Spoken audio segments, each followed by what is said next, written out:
Hello everyone, today we're going to talk a little bit about personality tests and examining personality factors determining someone's personality. So the first thing I want to talk with you about is personality factors. Personality factors are things that encompass multiple personality traits. So essentially it's just a broader term, an umbrella of sorts that encompasses them. So multiple traits could be said to be inside the same personality factor.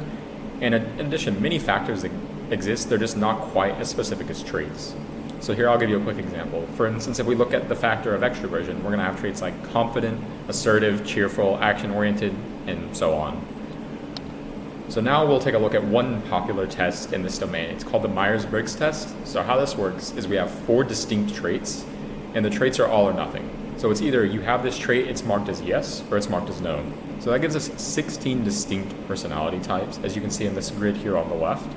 Which that's a kind of a limitation because 16 personality types is not really that much, and it's bold to assume that all people throughout the entire world could really be classified under one of 16 personality types.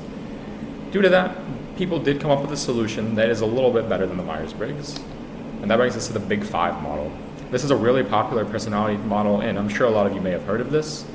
So, as the name suggests, we're going to be examining 5 traits. Those are going to be neuroticism, openness, conscientiousness, extroversion, and agreeableness. So for this test, rather than like the Myers-Briggs where everything's all or nothing, we're on a spectrum or like a continuum, if you will. So if we take openness, for example, maybe you have 20% openness out of a full 100 scale. So for each person, everyone's going to have some openness value, but it's going to be different. And that means with all these like possibilities on the continuum together, it's going to be able to incorporate a lot more people. So the creation of this comes after examining thousands of people across different places in the world.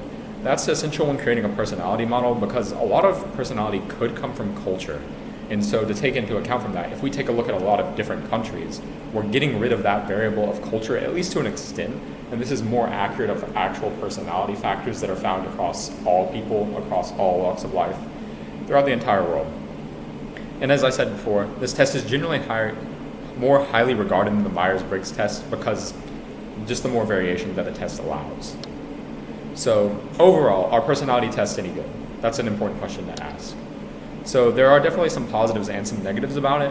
A solid thing about it, a positive, is that the labels make sense to everyday people. Things like openness and conscientiousness, maybe you don't automatically know what that means, but it's something easy to explain to people and they can relate to their results from the test, which is pretty important as people need to understand what kind of test they're taking and what it says about them. In addition to that, having only a set number of factors to compare makes it easier to compare multiple different people. If we looked at a test where there's millions or hundreds of thousands of traits or something like that, it's going to be hard to compare different people.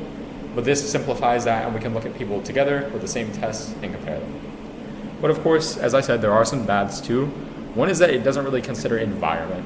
We did talk about how it considers different cultures, but the fact is environment plays a lot of role on how your personality could be expressed. It might depend where you grow up or how you were developed, the kind of situation you're in. You may be influenced to answer differently than what's actually true to yourself, and that means it's not genuinely your accurate personality.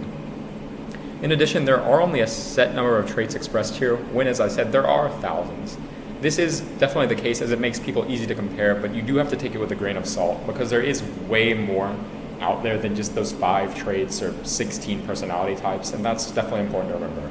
It's not really binding, and there could be many different things that represent who you are as a person and what your actual personality is like. But that sums up the personality models I want to talk to you about today, so thank you.